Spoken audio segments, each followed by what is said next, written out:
Bienvenidos al podcast de Somos Eléctricos. Yo soy Antonio Sánchez y te voy a contar todas las novedades sobre movilidad eléctrica más importantes e interesantes de los últimos días. No te lo pierdas porque comenzamos ya.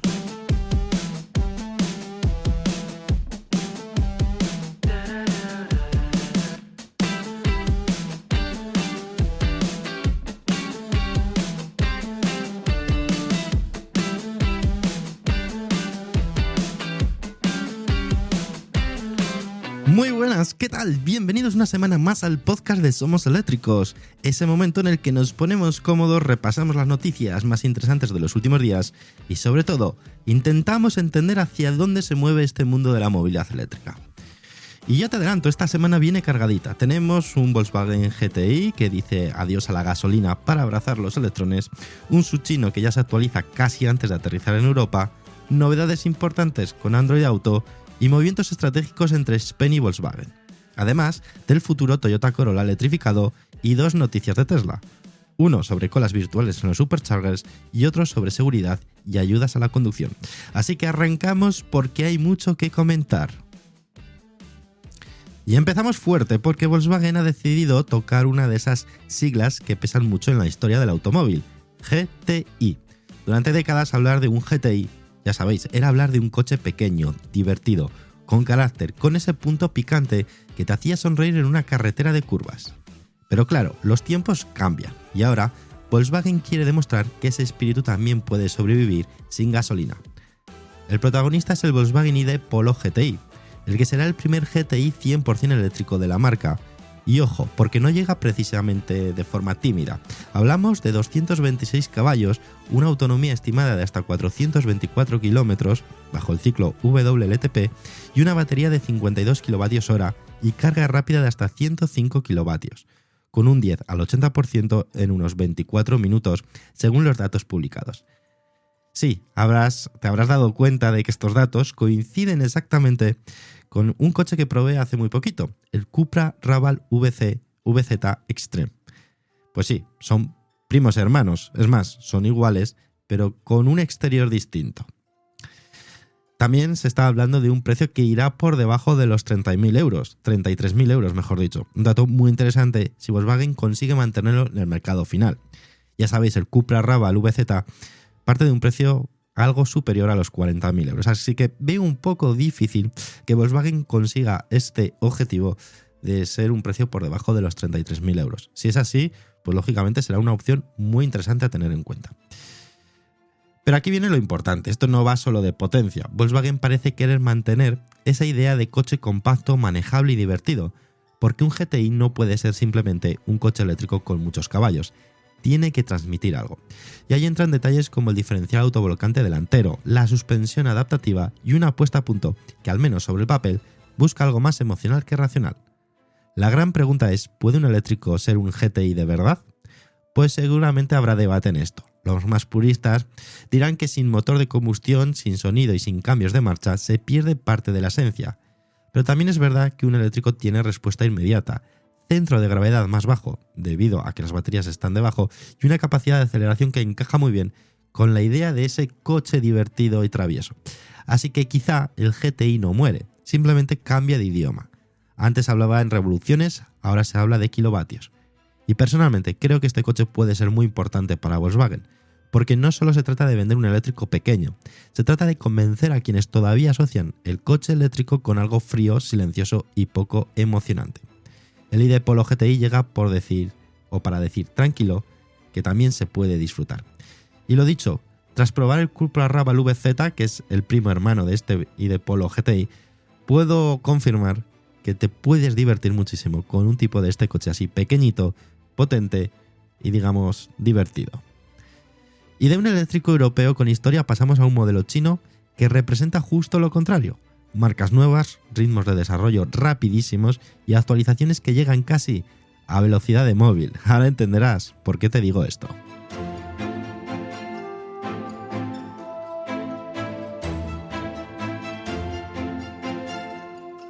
El Deepal S05 acaba de llegar a Europa, pero en China ya se está moviendo una versión renovada. Y esto es muy representativo de lo que está pasando con muchas marcas chinas. los ciclos de actualización son cada vez más cortos. Están adoptando estrategias muy parecidas a lo que se suele utilizar en los desarrollos de software, un desarrollo ágil, en continua evolución y que no esperan unos periodos para acumular, digamos, mejoras, sino que las van aplicando constantemente.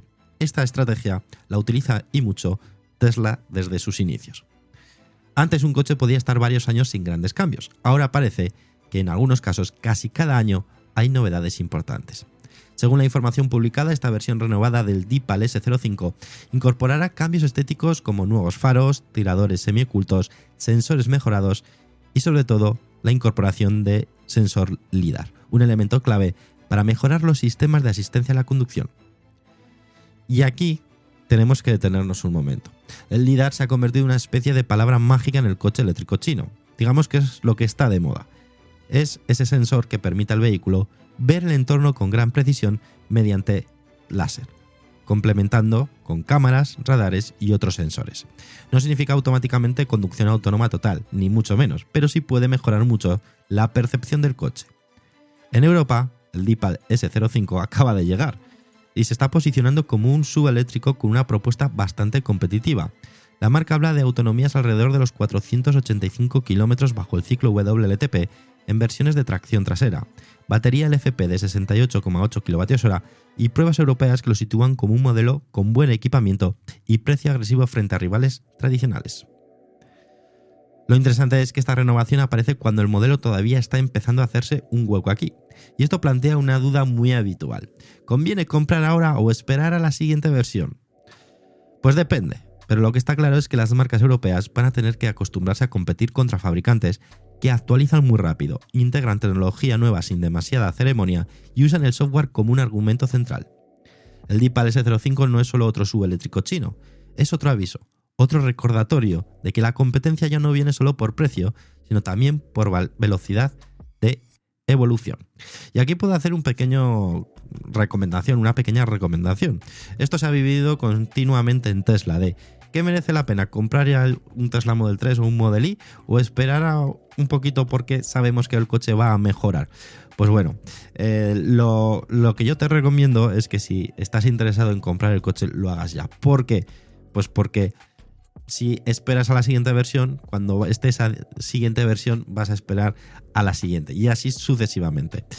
Ya son coches realmente buenos en la versión que adquieras, por lo tanto no tengas ese miedo de decir, oye, pues me espero porque el siguiente va a ser muchísimo mejor, pero es que eso te va a durar muy poquito. Así que lánzate si estás interesado y cómpralo cuando realmente lo necesites y lo quieras.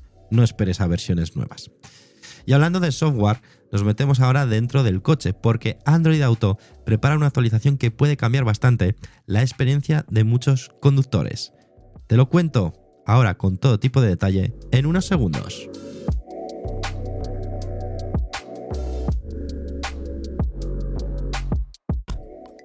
Google ha anunciado una de las mayores actualizaciones de Android Auto de los últimos años, y no hablamos de un simple cambio estético de 4 iconos recolocados, aquí hay una renovación bastante profunda.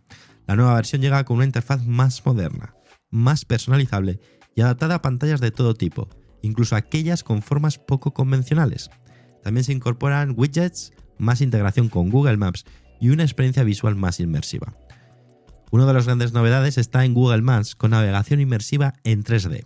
La idea es que la navegación no sea solo una flecha sobre una línea azul, sino una representación que sea más visual del entorno, con edificios, carriles, semáforos y referencias que ayuden a orientarse mejor. Y esto en coches eléctricos puede tener mucho sentido, porque cada vez pasamos más tiempo mirando pantallas grandes, con rutas largas, planificación de carga y mapas llenos de información. Otra de las novedades llamativas es la incorporación de YouTube en Android Auto. Eso sí, es importante que sepas que solo se podrá usar cuando el coche esté parado o cargando. Y esto tiene pues mucha lógica, es cuestión de seguridad. Si estás en un punto de carga esperando pues esos 20-30 minutos, tener acceso a contenido de vídeo puede hacer la espera mucho más llevadera, en vez de tener que recurrir, por ejemplo, al móvil. Algunos medios apuntan a reproducción Full HD y mejoras multimedia como sonido espacial en vehículos compatibles. Y luego tenemos Gemini, la inteligencia artificial de Google, que se va a integrar todavía más dentro del coche. La promesa es que pueda ayudar con mensajes, información contextual, sugerencias y tareas sin que tengas que distraerte tocando la pantalla. Ahora bien, aquí hay que ser un poco prudentes. Todo esto suena realmente bien, pero la clave estará en cómo se vaya a implementar. Porque una cosa es tener más funciones y otra muy distinta es que el coche no se convierta en una tablet gigante llena de distracciones. La buena noticia es que Google parece entender que el coche tiene sus propias reglas. No todo vale mientras conduces, pero sí parece claro que el interior del coche se está convirtiendo en una extensión del ecosistema digital. Antes elegíamos un coche por el motor, el diseño o el consumo. Pues ahora, cada vez más gente también se pregunta ¿qué tal va el software? ¿Qué software incorpora? ¿Qué nos permite tener ese software? Y esto, pues amigos, cambia bastante el juego dentro del sector del automóvil. Y si el software cambia el juego, la estrategia industrial también, porque lo que te voy a contar a continuación tiene mucho sentido. Porque Spain y Volkswagen vuelven a aparecer juntas en una noticia que puede tener bastante miga para Europa.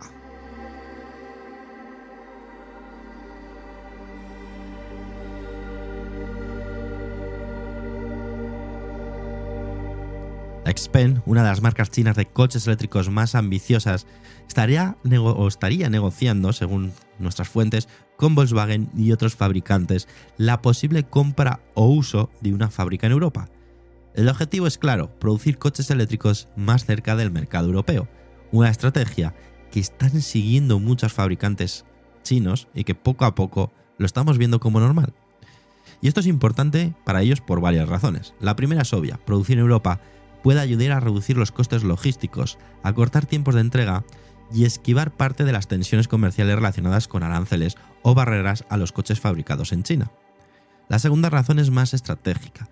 Spain no quiere ser simplemente una marca que exporta coches desde China y prueba suerte en Europa. Quiere quedarse, quiere tener presencia industrial, quiere jugar el partido desde dentro.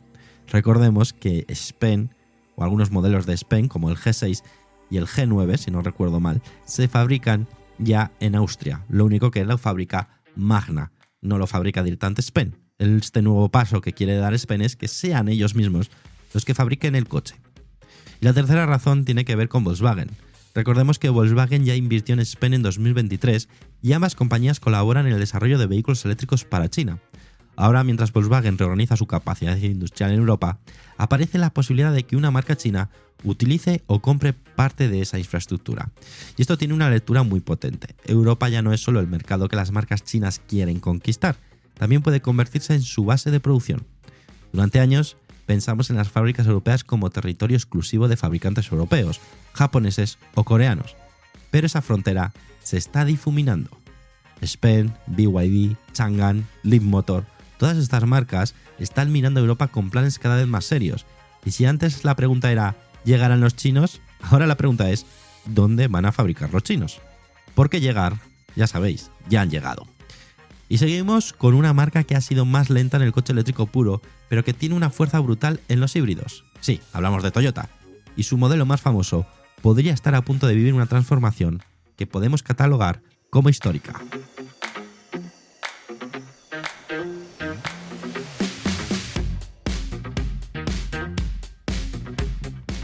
El Toyota Corolla es uno de esos coches que casi no necesita presentación. Es uno de los modelos más vendidos de la historia, un símbolo de fiabilidad y para muchos conductores el coche práctico por excelencia. Pero el próximo Corolla podría ser muy diferente a lo que conocemos. Toyota prepara la 13ª generación del modelo y según las informaciones publicadas llegaría con una estrategia multienergía. ¿Qué significa esto? Pues que tendrá versiones híbridas enchufables e incluso una variante 100% eléctrica, que es la que realmente nos importa y nos interesa. Y esto es muy relevante porque Toyota ha sido durante años la reina absoluta del híbrido, pero en eléctricos puros ha ido con más calma que otros fabricantes, así que ver un Corolla eléctrico sería un movimiento simbólico realmente enorme.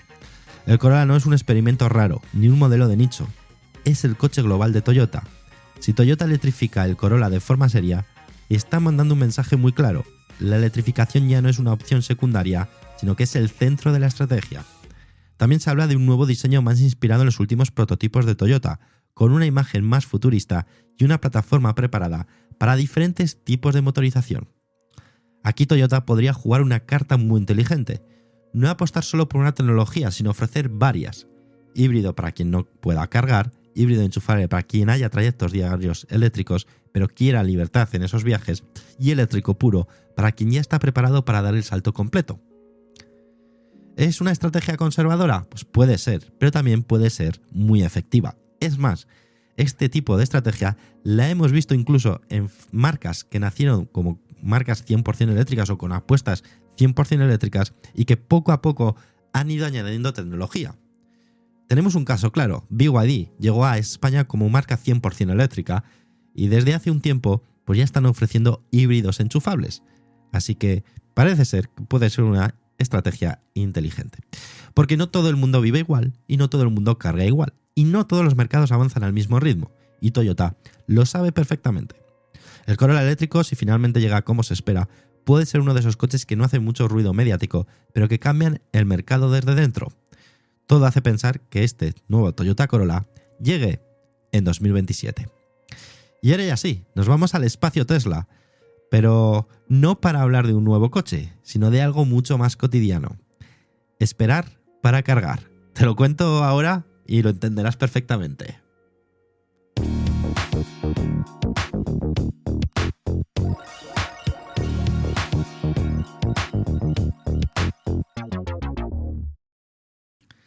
Tesla está probando una función de cola virtual en algunos superchargers, y aunque pueda parecer una noticia pequeña, tiene más importancia de lo que parece.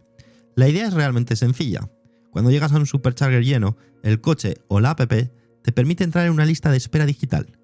La pantalla muestra cuántos coches tienes por delante y un tiempo estimado de espera. Tesla está probando esta función en 5 ubicaciones de Estados Unidos antes de desplegarlo de forma internacional. Concretamente está en California y Nueva York, y también va a poder servir para conductores de otras marcas que usan la red de superchargers a través de la app de Tesla. Y esto tiene todo el sentido del mundo. A medida que hay más coches eléctricos, y especialmente ahora que Tesla ha abierto su red a más fabricantes, los superchargers van a estar más concurridos. Y cuando una estación se llena, pueden aparecer situaciones incómodas. ¿Quién llegó primero? ¿Quién se ha colado? ¿Dónde se espera? ¿O hay que dar vuelta por el parking? Pues bien, una cola virtual puede reducir ese caos. No hace magia, porque si hay demasiados coches seguirá habiendo espera, pero al menos aporta orden y transparencia. Y esto también nos recuerda algo importante. La infraestructura de carga no es solo potencia y número de cargadores, también es experiencia de usuario. No es lo mismo tener que ir a un cargador que siempre está ocupado y tener que esperar que a uno que las cosas lo hagan realmente sencillo. Puedes tener, como digo, cargadores rápidos, pero si llegar allí es confuso, si no sabes cuánto vas a esperar o si se montan colas desordenadas, la experiencia se deteriora y sobre todo, lo más importante, saber si va a funcionar o no. Por suerte, poco a poco estamos viendo que este problema se está minimizando y cada vez son menos los cargadores que, digamos, no funcionan. Tesla ha sido históricamente muy buena en hacer que cargar sea sencillo. Esta función va a estar en la misma dirección. Quitar esa fricción, reducir discusiones y hacer que el proceso sea más predecible. Al final, el mejor cargador no es solo el más rápido, es el que te da menos quebraderos de cabeza. Y vamos con otra noticia de Tesla, antes de pasar a leer y a escuchar vuestros comentarios. Y esta vez está relacionada con la seguridad, porque atentos, el Model Y ha conseguido un hito interesante en Estados Unidos. Te cuento, el Tesla Model Y de 2026 se ha convertido en el primer vehículo de la historia en superar las nuevas pruebas de sistemas avanzados de asistencia a la conducción de la NHTSA. Este es el organismo estadounidense de seguridad vial.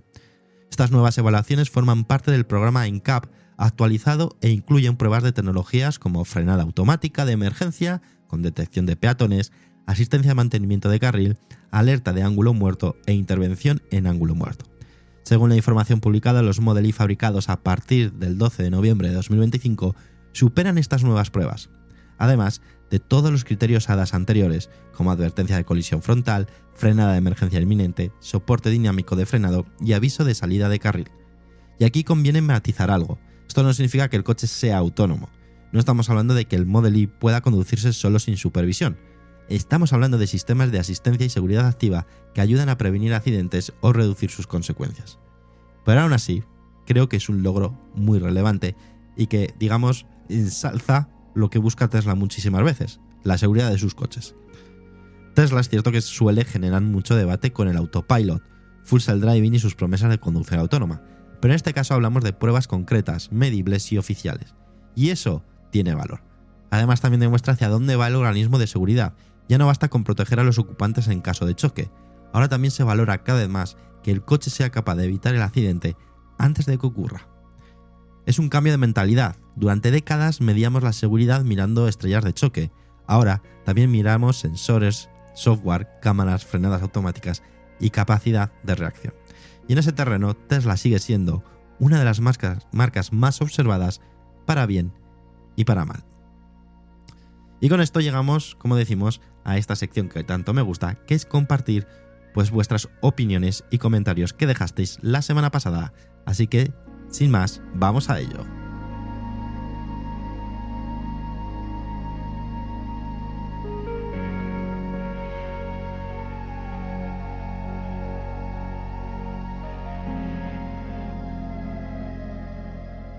Vamos como siempre con los comentarios de audio que nos dejáis. Siempre están ahí tanto Antonio Terreverde. Os invito al resto que también que podéis participar. Queremos escucharos y podéis enviarnos vuestros audios a podcast@somoseléctricos.com y ahí pues vais a tener vamos a poder coger vuestro audio y poderos pues meter en el próximo episodio del lunes y así os podéis escuchar. Así que vamos primero con esos y luego vamos con los comentarios que dejasteis en iVoox. Vamos a escuchar primeramente a Antonio. Mitos y verdades actuales, sí, en este 2026 del coche eléctrico. El coche eléctrico ha pasado de ser una tecnología experimental a una opción plenamente viable para muchos conductores. Pero siguen circulando muchas ideas exageradas, tanto a favor como en contra. La realidad, en 2026, es más equilibrada. No es la solución perfecta para todo el mundo, pero tampoco presenta muchos de los problemas que se le atribuye. Existe el mito de que no tienen autonomía suficiente.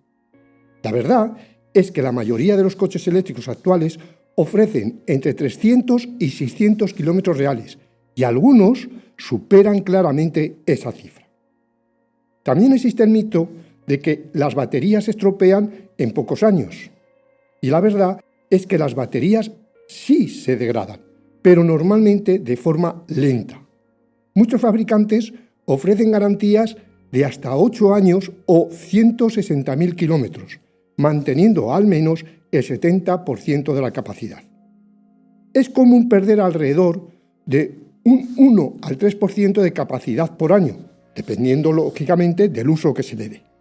Las baterías LFP, cada vez más extendidas, suelen soportar muchos más ciclos y son especialmente duraderas. Además, existe el mito de que cambiar la batería cuesta más que el coche. Y esto es parcialmente cierto, pero en la práctica es algo poco frecuente. La verdad es que un reemplazo completo puede ser muy caro, pero es un caso excepcional.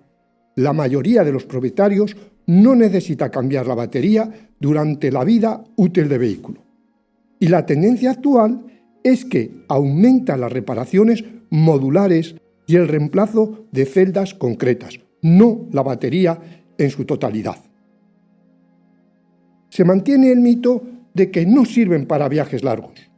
La verdad es que sí sirven, aunque requieren más planificación. Con la red europea de carga rápida, viajar largas distancias es perfectamente posible. En la práctica, un viaje puede durar algo más que con un coche térmico, si bien las paradas de 15, 20 o 30 minutos suelen coincidir con descansos recomendables. ¿Y cuál es la verdad sobre el mito de que tardan horas en cargar? La verdad es que depende del tipo de carga. En casa se carga lentamente durante la noche, pero en cargadores rápidos muchos modelos pueden pasar del 20 al 80% en 15 y 30 minutos, y ya hay quien anuncia los 10 minutos. En el uso diario, la mayoría de los usuarios no esperamos a que cargue, simplemente dejamos el coche enchufado mientras dormimos. Muchos piensan que no compensan si no podemos cargar en casa. En muchos casos es verdad. Disponer de carga doméstica o en el trabajo sigue siendo una de las mayores ventajas económicas y de comodidad. Sin carga propia, el uso también es posible, pero depende mucho de la infraestructura local con la que podamos contar.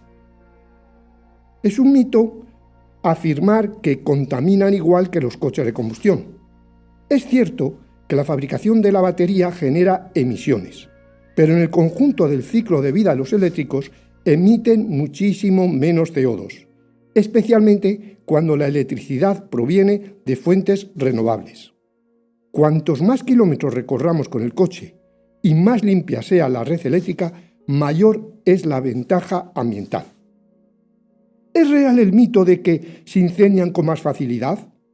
Los incendios en vehículos eléctricos existen, pero los datos disponibles indican que no son más frecuentes que en los coches de gasolina o diésel. Cierto es que cuando ocurre un incendio, la extinción puede ser más compleja y requerir protocolos específicos en los coches eléctricos. Concluyo. El coche eléctrico en 2026 ya no es una apuesta futurista, sino una alternativa madura. Muchos de los temores más comunes, autonomía insuficiente, baterías de corta vida o imposibilidad de viajar, han quedado en gran parte superados. Al mismo tiempo, persisten limitaciones reales, precio inicial, dependencia de la infraestructura y mayor planificación en algunos usos. La pregunta ya no es si el coche eléctrico funciona, sino si encaja con nuestros hábitos de conducción. Muchísimas gracias, Antonio, por tu aportación, como siempre, se agradece mil. Y ahora también vamos a escuchar a Terere Verde. Buenas, comunidad. Esta semana quisiera comentar específicamente el comentario por audio que envió Antonio la semana pasada, una excelente masterclass de la evolución de la industria china en las últimas décadas. Y quisiera hilarlo con un comentario que escuché hace unas semanas sobre un ingeniero de un intento de fábrica de baterías europeo que al final terminó en la quiebra. Y fue una acotación de la situación del mercado europeo en sí con respecto a la tecnología de las baterías. Y su acotación fue que por más que se realicen alianzas con China, tanto convenios de tipo automotriz como de la industria de la fábrica de baterías, de igual manera China, como es hoy en día el líder indiscutible de tecnología, la tecnología que vaya a exportar a otros continentes, ya sea por convenios o por compra directa, siempre será un paso atrás de absolutamente la última tecnología que ellos tengan disponible. Cosa que tiene mucho sentido. Si es que van a vender tecnología, ya sea a otros fabricantes u otros países, la mejor tecnología ellos se las guardan para ellos. Y en cuestión de baterías, esto puede significar 3 meses de avance o 6 meses de avance, que es mucho. En este momento ya estamos viendo cómo lo que es la batería, ya sea estado sólido o semisólido, está ingresando a la industria. Y me parece correcto. China ha realizado los deberes, llega casi 2 décadas trabajando continuamente. Y en este momento, si es que las empresas fuera de China, ya sea europeas, ya sea americanas, quieren subir a lo que es este negocio de tecnología, les va a tomar por lo menos una década. Y creo que tiene sentido esa frase de que China se dejaría lo último, lo mejor para ellos, y lo que esté un poco ya desactualizado, ya sea de nuevo 3 o 6 meses, lo estaría vendiendo a otras empresas. Muchas noticias por la web somos-eléctricos.com. Le manda un saludo de Paraguay, Terere Verde. Muchísimas gracias, Terere Verde. Y ahora vamos con los comentarios de texto que dejasteis en iVoox. La semana pasada empezamos con María Pilar Alonso Lozano, que nos dice: Opel, como otros fabricantes europeos, cuentan con tecnología china para ser competitivos. Antonio nos dice: los 70.000 euros del Mercedes es un precio aceptable para el mercado premium al que se dirige el Mercedes C400 Formatic eléctrico. Emilio J. Fernández dice: a mí me escama que una berlina con 94 kWh solo tengamos 750 km bajo el ciclo WLTP. El Mercedes CLA ofrece mejores números y el Tesla Model 3 Gran Autonomía los ofrece aún mejor y aquí añadiría yo, incluso con menos batería. Y también Antonio García nos dice: no es procedente que el gobierno siga después de 5 meses del anuncio del Plan Auto Plus sin que aparezca en el BOE para su ejecución inmediata, habiendo creado durante este tiempo incertidumbre y perjuicio para los que compraron a lo largo de este año un coche eléctrico que ya han adelantado el dinero y tienen que hacer una solicitud específica para recibir tal vez la ayuda sin fecha determinada por parte de la administración. Negligencia, burocracia absurda, falta de interés y respeto a los ciudadanos, interés político para su anuncio. Pienso que de todo un poco. La verdad es que de nuevo lo del Plan Auto Plus está siendo un despropósito. No sabemos por qué nos está lanzando ya. No sé a qué se espera, pero muchos anuncios, pero pocas ejecuciones, como bien comentáis. Y bueno, y hasta aquí llegamos al podcast de hoy. El repaso de esta semana de Somos Eléctricos. Espero que os haya gustado muchísimo. Hemos visto cómo el concepto GTI se electrifica con el Volkswagen ID Polo GTI, cómo Deepal ya prepara mejoras importantes para su Deepal S05, cómo Android Auto quiere convertir el coche en una experiencia mucho más inteligente, o cómo Spen podría dar un paso enorme fabricando en Europa. También hemos hablado del futuro Toyota Corolla, que podía abrazar por fin la electrificación completa, y de la cola de virtual de Tesla para ordenar a los superchargers, y del Model Y superando las nuevas pruebas hadas de la NHTSA. Si algo queda claro esta semana es que el coche eléctrico ya no va solo de baterías y autonomía, va de software, de experiencia de usuario, de fábricas, de sensores, de seguridad y de cómo las marcas están reinterpretando su propia historia. Porque sí, puede que el futuro sea eléctrico, pero lo interesante es ver cómo cada fabricante intenta hacer lo suyo. Como siempre, muchísimas gracias por acompañarnos una semana más. Nos escuchamos en el próximo episodio de Somos Eléctricos.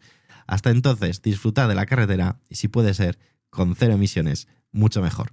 Ya sabéis, si queréis apoyarnos, podéis hacerlo a través de la opción de apoyar en iVoox, que lo que pues tendréis acceso al podcast exclusivo de La Ola Eléctrica, y pues con esos ingresos que obtenemos de esa parte nos permite poder tener estos episodios tanto de los lunes como los Daily News totalmente gratuitos, pero lógicamente para eso necesitamos vuestro apoyo.